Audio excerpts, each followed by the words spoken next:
नमस्कार दोस्तों। आज हम बात करेंगे मुंशी प्रेमचंद की कहानी नई बीवी के बारे में, जो पहली बीवी की मौत के बाद लाला डंगामल जब दूसरी शादी कर लेते हैं तो उन्हें लगता है कि वह फिर से जवान हो गए हैं। नई नवेली दुल्हन को बहलाने के लिए वह हर तरह के प्रपंच करते हैं, मगर नई दुल्हन उनसे कुछ खींची खींची सी रहती है। उन्हें लगता है कि उनसे कोई गलती हो गई है, मगर तभी घर के महाराज की जगह एक 16 साला छोकरा नौकरी पर आता है और फिर सब कुछ बदल जाता है। तो चलिए कहानी शुरू करते हैं। हमारा जिस्म पुराना है, लेकिन इसमें हमेशा नया खून दौड़ता रहता है। इस नए खून पर जिंदगी कायम है। दुनिया के कुदीम निज़ाम में ये नयापन उसके एक एक झर्रे में, एक एक टहनी में, एक एक कतरे में तार में छुपे हुए नगमे की तरह गूंजता रहता है। और ये 100 साल की बुढ़िया आज भी नई दुल्हन बनी हुई है। जब से लाला डंगामल ने नई शादी की है, उनकी जवानी अज सरेनो ऊद कर आई है। जब पहली बीवी बक़ैद हयात थी, वो बहुत कम घर रहते थे। सुबह से 10-11 बजे तक तो पूजा पाठ ही करते रहते थे। फिर खाना खाकर दुकान चले जाते। वहां से 1 बजे रात को लौटते और थके मांदे सो जाते। अगर लीला कभी कहती कि जरा और सवेरे आ जाया करो तो बिगड़ा जाते। तुम्हारे लिए क्या दुकान बंद कर दूं या रोजगार छोड़ दूं? ये वो जमाना नहीं है कि एक लोटा जल चढ़ाकर लक्ष्मी को खुश कर लिया जाए। आजकल लक्ष्मी की चौखट पर माथा रगदना पद्धता है, तब भी उनका मुंह सीधा नहीं होता। लीला बेचारी खामोश हो जाती। अभी 6 महीने की बात है। लीला को जोर का बुखार था। लाला जी दुकान पर चलने लगे तो लीला ने डरते डरते कहा, देखो मेरी तबीयत अच्छी नहीं है, जरा सवेरे आ जाना। लाला जी ने पगड़ी उतारकर खूंटी पर लटका दी और बोले, अगर मेरे बैठे रहने से तुम्हारा जी अच्छा हो जाए तो मैं दुकान न जाऊंगा। लीला रंजीदा होकर बोली, मैं ये कब कहती हूं कि तुम दुकान न जाओ, मैं तो जरा सवेरे आ जाने को कहती हूं। तो क्या मैं दुकान पर बैठा मौज करता हूं? लीला कुछ न बोली। शौहर की ये बेइतनाई उसके लिए कोई नई बात न थी। इधर कई दिन से इसका दिलदौज तजुर्बा हो रहा था कि इस घर में उसकी कुदर नहीं है। अगर उसकी जवानी ढल चुकी थी तो उसका क्या कसूर था कि इसकी जवानी हमेशा रहती है। लाजिम तो ये था कि 55 साल की रिफाकत अब एक गहरे रूहानी ताल्लुक में तब्दील हो जाती, जो जाहिर से बेनयाज रहती है, जो ऐब को भी हुस्न देखने लगती है, जो पके फल की तरह ज्यादा शीरीन, ज्यादा खुशनुमा हो जाती है। लेकिन लाला जी का ताजिर दिल हर एक चीज को तिजारत के तराजू पर तौलता था। बूढ़ी गाय जब न दूध दे सकती हो न बच्चे, तो उसके लिए गौशाला से बेहतर कोई जगह नहीं। उनके ख्याल में लीला के लिए बस इतना ही काफी था कि वो घर की मालकिन बनी रहे, आराम से खाए पहने पढ़ी रहे। उसे इख्तियार है, चाहे जितने जेवर बनवाए, चाहे जितनी खैरात और पूजा करे, रोजे रखे, सिर्फ उनसे दूर रहे। फितरत इंसानी की नैरंगियों का एक करिश्मा ये था कि लाला जी जिस दिलजोई और हज से लीला को महरूम रखना चाहते थे, खुद उसी के लिए अबलाना सरगर्मी से मुतलाशी रहते थे। लीला 40 की होकर बूढ़ी समझ ली गई थी, मगर वो 45 साल के होकर अभी जवान थे। जवानी के वलवलों और मसर्रतों से बेकरार लीला से अब उन्हें एक तरह की कराहियत होती थी। और वो गरीब जब अपनी खामियों के हसरतनाक एहसास की वजह से फितरी बेरहमियों के अजाले के लिए रंगो रोगन की आड़ लेती, तो वो उसकी बलौसी से और भी मुतनफ़िर हो जाते। चे खुश 7 लड़कों की तो माँ हो गईं, बाल खिचद्दी हो गए, चेहरा धुले हुए फलालैन की तरह पुरशिकन हो गया। मगर आपको अभी महावर और सिंदूर, मेहंदी और उबटन की हवस बाकी है। औरतों की भी क्या फितरत है, न जाने क्यों आराइश पर इस कुदर जान देती है। पूछो अब तुम्हें और क्या चाहिए? क्यों नहीं दिल को समझा लेती कि जवानी रुखसत हो गई और उन तदबीरों से उसे वापस नहीं बुलाया जा सकता। लेकिन वो खुद जवानी का ख्वाब देखते रहते थे।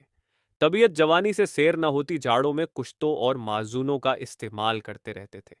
हफ्ते में 2 बार खिजाब लगाते और किसी डॉक्टर से बंदर के गतूदों के इस्तेमाल से मुतअल्लिक खतो किताबत कर रहे थे।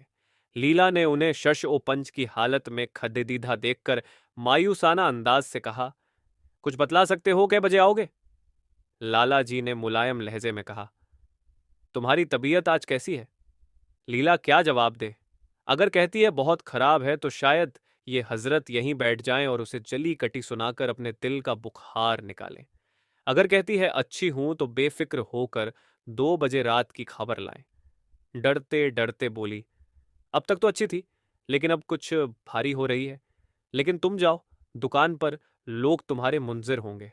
मगर ईश्वर के लिए एक दो ना बजा देना, लड्डा के सो जाते हैं, मुझे जरा भी अच्छा नहीं लगता, तबीयत घबराती है। सेठ जी ने लहजे में मोहब्बत की चाशनी देकर कहा। 12 बजे तक आ जाऊंगा, जरूर। लीला का चेहरा उतर गया। 10 बजे तक नहीं आ सकते? 11:30 बजे से पहले किसी तरह नहीं? 10:30 भी नहीं? अच्छा, 11 बजे। 11 पर मुसालहत हो गई। लाला जी वादा करके चले गए, लेकिन शाम को एक दोस्त ने मुजरा सुनने की दावत दी। अब बेचारे इस दावत को कैसे रद्द करते? जब एक आदमी आपको खातिर से बुलाता है, तो ये कहाँ की इंसानियत है कि आप उसकी दावत नामंजूर कर दें? वो आपसे कुछ मांगता नहीं, आपसे किसी तरह की रियायत का ख्वास्तगार नहीं, महज दोस्ताना बेतकल्लुफी से आपको अपनी बज़्म में शिरकत की दावत देता है। आप पर उसकी दावत कबूल करना ज़रूरी हो जाता है। घर के जंजाल से किसे फुर्सत है, एक ना एक काम तो रोज लगा ही रहता है। कभी कोई बीमार है, कभी मेहमान आए हैं, कभी पूजा है, कभी कुछ कभी कुछ। दोस्तों, माफ कीजिएगा अगर मैं आपको वीडियो के बीच में रोक रहा हूं, लेकिन एक छोटी सी बात शेयर करनी थी। हमारे आंकड़े बताते हैं कि 98% से भी ज्यादा लोग हमारे वीडियो देखते हैं, लेकिन सब्सक्राइब नहीं करते। देखिए, आपका सब्सक्राइब करना सिर्फ एक नंबर नहीं है। ये हमें और भी ज्यादा मोटिवेट करता है कि हम और अच्छा कंटेंट बनाएं और आपके साथ शेयर करें। हर एक सब्सक्राइबर से हमें नई एनर्जी मिलती है और आगे बढ़ने का हौसला मिलता है। तो कृपया हमारे चैनल को सब्सक्राइब करें और इस सफर में हमारे साथ बने रहें। तो चलिए फिर से कहानी पर आते हैं।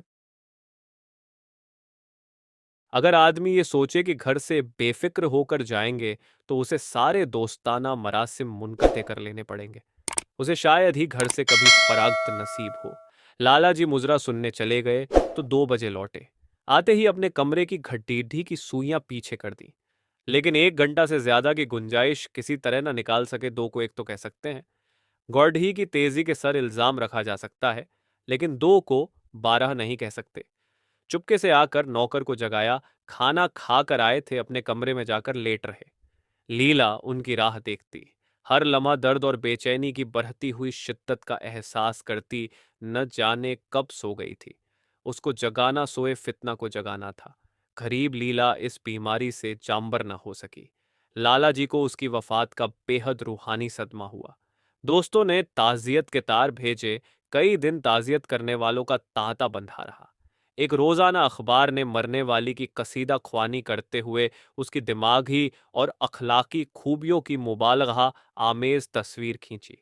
लाला जी ने उन सब हमदर्दों का दिली शुक्रिया अदा किया और उनके खुलूस व वफादारी का इजहार जन्नत नसीब लीला के नाम से लड़कियों के लिए 5 वजीफे कायम करने की सूरत में नमूदार हुआ। वो नहीं मरी साहिब, मैं मर गया। जिंदगी की शम्माए हिदायत गुल हो गई। अब तो जीना और रोना है। मैं तो एक हकीर इंसान था। न जाने किस कार्य खैर के सिले में मुझे ये नियामत बारगाह एज़दी से अता हुई थी। मैं तो उसकी परस्तिश करने के काबिल भी न था। वगैरह 6 महीने की उजलत और नफ्सकुशी के बाद लाला डंगा मल ने दोस्तों के इसरार से दूसरी शादी कर ली। आखिर गरीब क्या करते? जिंदगी में एक रफीकड़ की जरूरत तो जब ही होती है जब पाव में खडीडे होने की ताकत नहीं रहती। जब से नई बीवी आई है, लाला जी की जिंदगी में हैरत अंगेज इनकलाब हो गया है। दुकान से अब उन्हें इस कदर इनेमाक नहीं है। मुतवातिर हफ्तों न जाने से भी उनके कारोबार में कोई हर्ज वाक़ नहीं होता। जिंदगी से लुत्फ अंदोज होने की सलाहियत जो उनमें रोज बरोज मुजमहिल होती जाती थी, अब यह त्रशा पाकर फिर सरसब्ज हो गई है। उसमें नई नई कौंपलें फूटने लगी हैं। मोटर नया आ गया है, कमरे नए फर्नीचर से आरास्ता कर दिए गए हैं। नौकरों की तादाद में माकुल इजाफा हो गया है। रेडियो भी लगा दिया गया है। लाला जी की बूढ़ी जवानी जवानों से भी ज्यादा पुरजोश और वलवला अंगेज हो रही है। उसी तरह जैसे बिजली की रोशनी चांद की रोशनी से ज्यादा शफ्फाफ और नजरफरेब होती है। लाला जी को उनके अहबाब उनकी इस जवान तबई पर मुबारकबाद देते हैं, तो वो तफाखुर के अंदाज से कहते हैं, भाई, हम तो हमेशा जवान रहे और हमेशा जवान रहेंगे। बुढ़ापा मेरे पास आए तो उसके मुंह पर स्याही लगाकर गद्दे पर उल्टा सवार करके शहर बदर कर दूं। जवानी और बुढ़ापे को लोग ना जाने उम्र से क्यों मंसूब करते हैं। जवानी का उम्र से इतना ही ताल्लुक है जितना मजहब का अखलाक से, रुपए का ईमानदारी से, हुस्न का आराइश से। आजकल के जवानों को आप जवान कहते हैं। अरे साहिब, मैं उनकी 1000 जवानियों को अपनी जवानी के 1 घंटा से न तब्दील करूं। मालूम होता है जिंदगी में कोई दिलचस्पी ही नहीं, कोई शौक ही नहीं। जिंदगी क्या है, गले में पड़ा हुआ ढोल है। यही अल्फाज वो कुछ जरूरी तरमीम के बाद आशा देवी के लौ ए दिल पर नक्श करते रहते हैं। इसे हमेशा सिनेमा, थिएटर, सैर दरिया के लिए इसरार करते हैं। लेकिन आशा न जाने क्यों इन दिलचस्पियों से जरा भी मुतासिर नहीं। वो जाती तो है, मगर बहुत इसरार के बाद। एक दिन लाला जी ने आकर कहा, चलो आज बजरे पर दरिया के सैर कराएं। बारिश के दिन थे। दरिया चरा हुआ था। अब्र की कतारें बैन उल अक़वामी फौजों की सी रंग बिरंग वर्दियां पहने आसमान पर कवायद कर रही थीं। सड़ी तक पर लोग मलार और 12 मासे गाते चले जा रहे थे। बागों में झूले पड्डी दी गए थे। आशा ने बेदिली से कहा, मेरा तो जी नहीं चाहता। लाला जी ने तादीब आमेज इसरार से कहा, तुम्हारी कैसी तबीयत है जो सैर व तफरीह की जानिब माइल नहीं होती? आप जाएं, मुझे और कई काम करने हैं। काम करने को ईश्वर ने आदमी दे दिए हैं। तुम्हें काम करने की क्या जरूरत है? महाराज, अच्छा सालन नहीं पकाता? आप खाने बैठेंगे तो यूं ही उठ जाएंगे। आशा अपनी फुर्सत का बेशतर हिस्सा लाला जी के लिए अनवा इकसाम के खाने पकाने में सर्फ करती थी। किसी से सुन रहा था कि एक खास उम्र के बाद मर्दों की जिंदगी की खास दिलचस्पी लज्जत ज़बान रह जाती है। लाला जी के दिल की कली खिल गई। आशा को उनसे किस कद्र मोहब्बत है कि वो सैर को उनकी खिदमत पर कुर्बान कर रही है। एक लीला थी कि कहीं जाऊं पीछे चलने को तैयार, पीछा छुड़ाना मुश्किल हो जाता था। बहाने करने पटते थे। ख्वाह मखाह सर पर सवार हो जाती थी और सारा मजा किरकिरा कर देती थी। बोले, तुम्हारी भी अजीब तबीयत है। अगर एक दिन सालन बे मजा ही रहा तो ऐसा क्या तूफान आ जाएगा। तुम इस तरह मेरे रईसाना चौंचलों का लिहाज करती रहोगी तो मुझे बिल्कुल आराम तलब बना दोगी। अगर तुम न चलोगी तो मैं भी न जाऊंगा। आशा ने जैसे गले से फंदा छुड़ाते हुए कहा, आप भी तो मुझे इधर उधर घुमाकर मेरा मिजाज बिगाड़े देते हैं। ये आदत पड्डियच जाएगी तो घर के धंधे कौन करेगा? लाला जी ने फैयाजाना लहजे में कहा, मुझे घर के धंधों की जर्रा बराबर परवाह नहीं है। बाल की नोक बराबर भी नहीं। मैं चाहता हूं कि तुम्हारा मिजाज बिगड़े और तुम इस घर की चक्की से दूर हो। और मुझे बार बार आप क्यों कहती हो? मैं चाहता हूं तुम मुझे तुम कहो, मोहब्बत की गालियां दो, गुस्से की सलवातें सुनाओ। लेकिन तुम मुझे आप कहकर जैसे देवता के सिंहासन पर बिठा देती हो। मैं अपने घर में देवता नहीं, शरीर छोकरा बनकर रहना चाहता हूं। आशा ने मुस्कुराने की कोशिश करके कहा, ए नौज, भला मैं आपको तुम कहूंगी? तुम बराबर वालों को कहा जाता है या बड्ढों को? मुनीम जी ने 1 लाख के घाटे की पुरमलाल खबर सुनाई होती, तब भी लाला जी को शायद इतना सदमा न होता जितना कि आशा के इन भोले भोले अल्फाज से हुआ। उनका सारा जोश, सारा वलवला ठंडा पड़ीडीएच गया, जैसे बर्फ की तरह मुंजमद हो गया। सर पर बाकी रखी हुई रंगीन फूलदार टोपी, गले में पद्दी हुई जोगिए रंग की रेशमी चादर, वो तंजेब का बेलदार कुर्ता जिसमें सोने के बटन लगे हुए थे, ये सारा ठाठ जैसे मजहका खेज मालूम होने लगा, जैसे सारा नशा किसी मंत्र से उतर गया हो। दिल शिकस्ता होकर बोले, तो तुम्हें चलना है या नहीं? मेरा जी नहीं चाहता तो मैं भी ना जाऊं। मैं आपको कब मना करती हूं? फिर आप कहाँ? आशा ने जैसे अंदर से जोर लगाकर कहा, तुम, और उसका चेहरा शर्म से सुर्ख हो गया। हाँ, इसी तरह तुम कहा करो। तो तुम नहीं चल रही हो। अगर मैं कहूं कि तुम्हें चलना पड़ेगा, तब तब चलूंगी। आपके हुक्म की पाबंदी मेरा फर्ज है। लाला जी हुक्म न दे सके। फर्ज और हुक्म जैसे लफ्ज से उनके कानों में खराश सी होने लगी। खिसियाने होकर बाहर चले। उस वक्त आशा को उन पर रहम आ गया। बोली, तो कब तक लौटोगे? मैं नहीं जा रहा नो। अच्छा, तो मैं भी चलती हूं। जिस तरह कोई जिद्दी लड्डका रोने के बाद अपनी मतलूबा चीज पाकर उसे पैरों से ठुकरा देता है, उसी तरह लाला जी ने रोना मुंह बनाकर कहा, तुम्हारा जी नहीं चाहता तो ना चलो। मैं मजबूर नहीं करता। आप नहीं, तुम बुरा मान जाओगे। आशा सैर करने गई, लेकिन उमंग से नहीं। जो मामूली साड़ी पहने हुए थी वही पहनने चल खड़ी हुई। न कोई नफीस साड़ी, न कोई मुरस्सा जेवर, न कोई सिंगार जैसे बेवा हो। ऐसी ही बातों से लाला जी दिल में झुंझला उठते थे। शादी की थी जिंदगी का लुत्फ उठाने के लिए, झिलमिलाते हुए चिराग में तेल डालकर उसे रोशन करने लिए। अगर चिराग की रोशनी तेज न हुई तो तेल डालने से क्या फायदा? न जाने उसकी तबीयत क्यों इस कदर खुश्क और अफसुर्दा है, जैसे कोई ऊसर का दरख्त हो कि कितना ही पानी डालो उसमें हरी पत्तियों के दर्शन ही नहीं होते।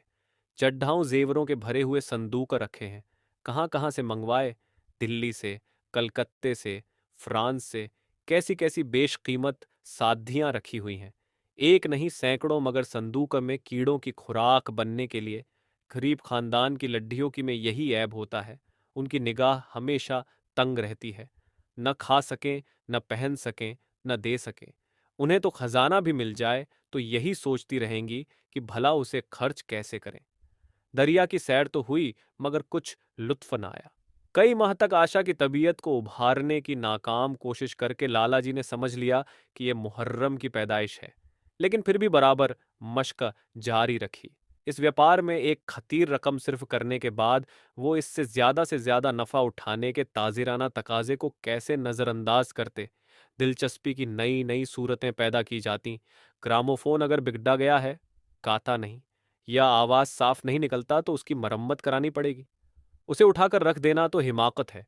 उधर बूढ़ा महाराज बीमार होकर चला गया था और उसकी जगह उसका 16-17 साल का लड्डचका आ गया था।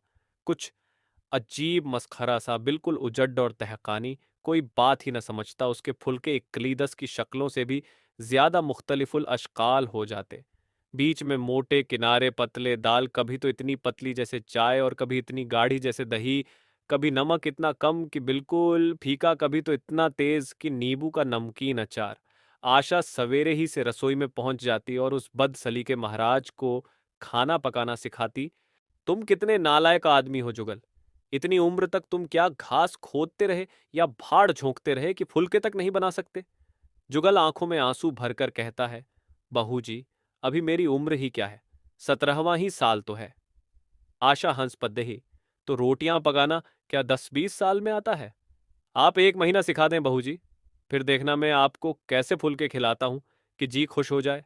जिस दिन मुझे फुलके बनाने आ जाएंगे मैं आपसे कोई इनाम लूंगा। सालन तो अब कुछ पकाने लगा हूं ना? आशा हौसला अफजा तबस्सुम से बोली, सालन नहीं दवा पकाना आता है, अभी कल ही नमक इतना तेज था कि खाया ना गया। मैं जब सालन बना रहा था तो आप यहाँ कब थी? अच्छा, तो जब मैं यहाँ बैठी रहूं तब तुम्हारा सालन लजीज पकेगा? आप बैठी रहती हैं तो मेरी अक्ल ठिकाने रहती है, और मैं नहीं रहती तब? तब तो आपके कमरे के दरवाजे पर जा बैठती है। तुम्हारे दादा आ जाएंगे तो तुम चले जाओगे? नहीं बहू जी, किसी और काम में लगा दीजिएगा, मुझे मोटर चलवाना सिखवा दीजिएगा। नहीं नहीं, आप हट जाइए, मैं पतीली उतार लूंगा। ऐसी अच्छी साड़ी आपकी कहीं दाग लग जाए तो क्या हो? दूर हो, फूहड़दा तो तुम ही हो, कहीं पतीली पैर पर गिर पड्डे तो महीनों झेलोगे। जुगल अफसुर्दा हो गया। नहीफ चेहरा और भी खुश्क हो गया। आशा ने मुस्कुराकर पूछा, क्यों मुंह क्यों लटक गया सरकार का? आप डांट देती हैं बहू जी तो मेरा दिल टूट जाता है। सेठ जी कितना ही घुटकी दें, मुझे जरा भी सदमा नहीं होता। आपकी नजर कड्ढी देखकर जैसे मेरा खून सर्द हो जाता है। आशा ने तशफ़ी दी, मैंने तुम्हें डांटा नहीं, सिर्फ इतना ही कहा कि कहीं पतीली तुम्हारे पांव पर गिर पड्डे तो क्या होगा?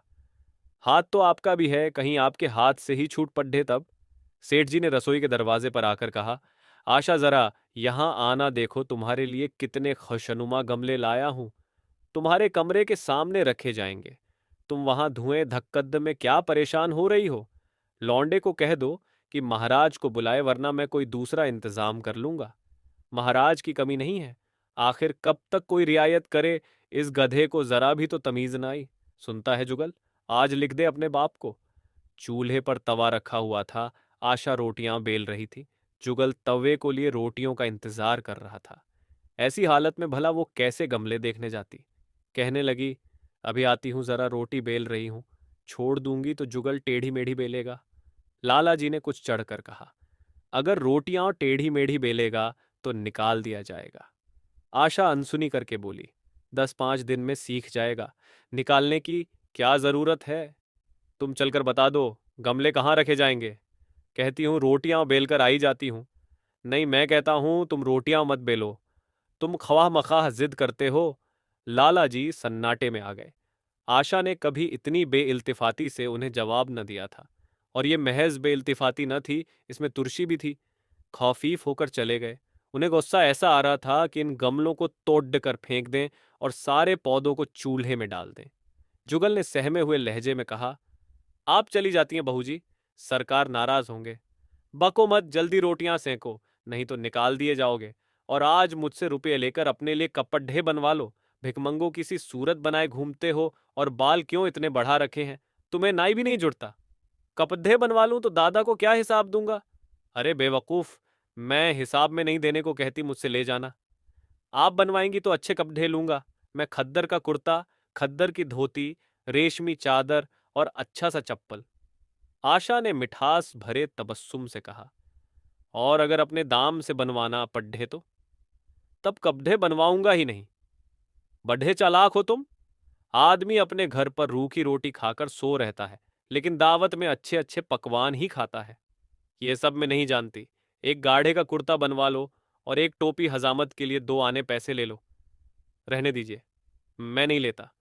अच्छे कपड़े पहनकर निकलूंगा तो आपकी याद आएगी। सद्धियल कब्दे हुए तो जी जलेगा।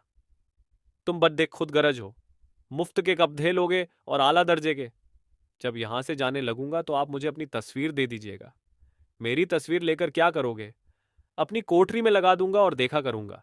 बस वही साड़ी पहनकर खिंचवाना जो कल पहनी थी, और वही मोतियों वाली माला भी हो। मुझे नंगी नंगी सूरत अच्छी नहीं लगती। आपके पास तो बहुत गहने होंगे, आप पहनती क्यों नहीं? तो तुम्हें गहने अच्छे लगते हैं? बहुत। लाला जी ने खिफ्फत आमेज लहजे में कहा, अभी तक तुम्हारी रोटियां नहीं पकी? जुगल, अगर कल से तुमने अपने आप अच्छी रोटियां न बनाई तो मैं तुम्हें निकाल दूंगा। आशा ने फौरन हाथ धोए और बड्ढी मसर्रत आमेज तेजी से लाला जी के साथ जाकर गमलों को देखने लगी। आज उसके चेहरे पर गैरमामूली शगुफ्तगी नजर आ रही थी। उसके अंदाज़े गुफ्तगू में भी दिलावेज शीरीनी थी। लाला जी की सारी खिफ्फत गायब हो गई। आज उसकी बातें जबान से नहीं, दिल से निकलती हुई मालूम हो रही थीं।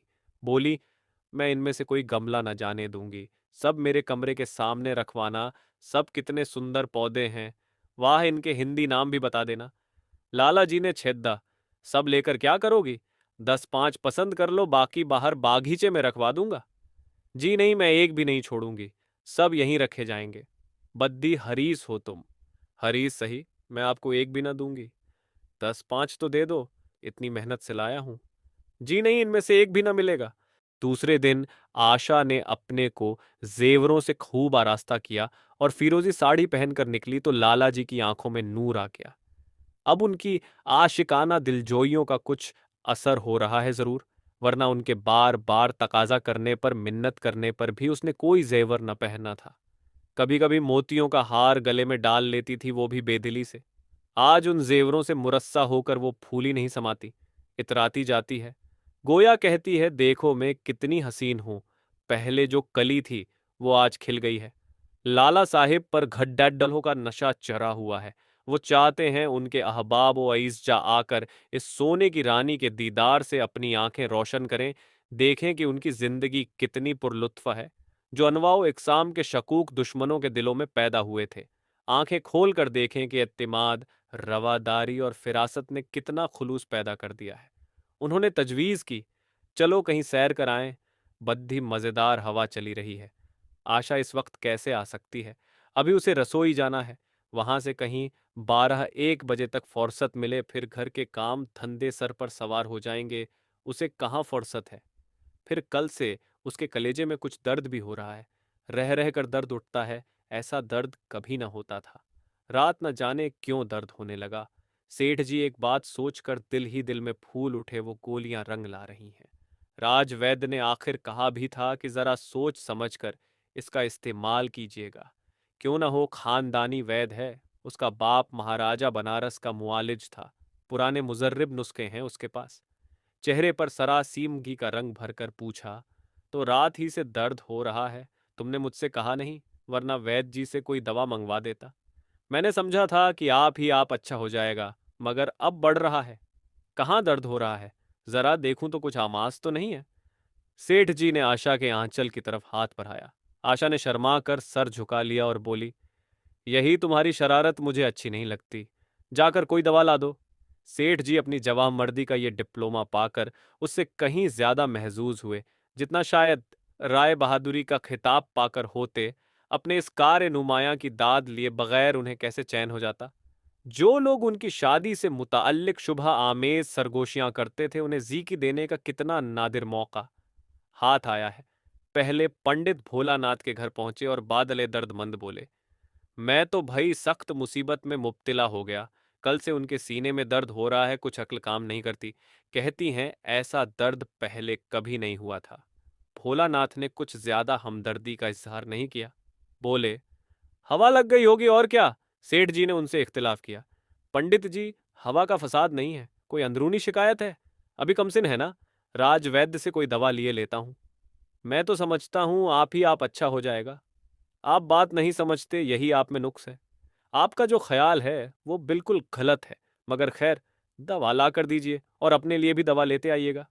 सेठ यहां से उठकर अपने दूसरे दोस्त लाला फाग मिल के पास पहुंचे और उनसे भी करीब उन्हीं अल्फाज में पुरमलाल खबर कही। फाग मल बद्धा शुहता था। मुस्कुराकर बोला, मुझे तो आपकी शरारत मालूम होती है। मैं अपना दुख सुना रहा हूं और तुम्हें मजाक सूझता है। जरा भी इंसानियत तुम में नहीं है। मैं मजाक नहीं कर रहा हूं। भला इसमें मजाक की क्या बात है। वो है कमसिन, नाजुक इंदाम। आप ठहरे आजमूदा कार, मर्द मैदान। बस अगर ये बात ना निकले तो मूछे मुंडवा डालूं। सेठ जी ने मतीन सूरत बनाई। मैं तो भाई बद्दी एहतियात करता हूं, तुम्हारे सर की कसम। जी रहने दीजिए, मेरे सर की कसम ना खाइए। मेरे भी पाल बच्चे हैं, घर का अकेला आदमी हूं। किसी काते या दवा का इस्तेमाल कीजिए। उन्हें राज वैद्य से कोई दवा लिए लेता हूं। इसकी दवा वैद्य जी के पास नहीं, आपके पास है। सेठ जी की आंखों में नूर आ गया। शबाब का एहसास पैदा हुआ और इसके साथ चेहरे पर भी शबाब की झलक आ गई। सीना जैसे कुछ फराख्त हो गया। चलते वक्त उनके पैर कुछ ज्यादा मजबूती से जमीन पर पड़ने लगे और सर की टोपी भी खुदा जाने क्यों कज हो गई। बुशरे से एक बांकपन की शान बरस रही थी। राजवैद ने मुजदाए जाफिजा सुनाया तो बोले, मैंने कहा था जरा सोच समझ कर उन गोलियों का इस्तेमाल कीजिएगा। आपने मेरी हिदायत पर तवज्जो न की। जरा महीने 2 महीने उनका इस्तेमाल कीजिए और परहेज के साथ रहिए, फिर देखिए उनका एजाज। अब गोलियां बहुत कम रही हैं, लूट मची रहती है, लेकिन उनका बनाना इतना मुश्किल और दिक्कत तलब है कि एक बार खत्म हो जाने पर महीनों तैयारी में लग जाते हैं। हजारों बूटियां हैं। कैलाश, नेपाल और तिब्बत से मंगानी पड़त ढेती है और उसका बनाना तो आप जानते हैं कितना लोहे के चने चबाना है। आप एहतियातन एक शीशी लेते जाइए। जुगल ने आशा को सर से पांव तक जगमगाते देखकर कहा, बस बहू जी, आप इसी तरह पहने ओढ़े रहा करें। आज मैं आपको चूल्हे के पास ना आने दूंगा। आशा ने शरारत आमेज नजरों से देखकर कहा, क्यों आज ये सख्ती क्यों। कई दिन तो तुमने मना नहीं किया, आज की बात दूसरी है। जरा सुनूं तो क्या बात है। मैं डरता हूं कहीं आप नाराज न हो जाएं। नहीं नहीं कहो, मैं नाराज न होंगी। आज आप बहुत सुंदर लग रही हैं।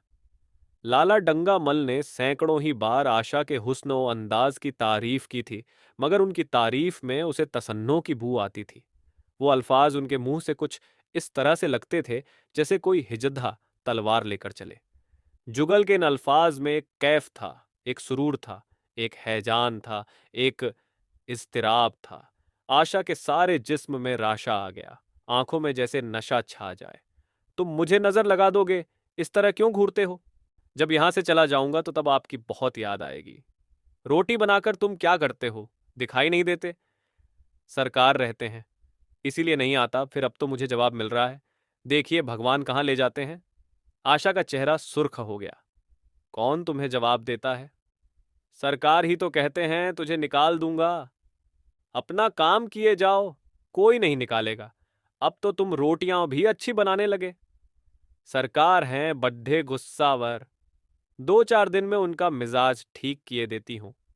आपके साथ चलते हैं तो जैसे आपके बाप से लगते हैं।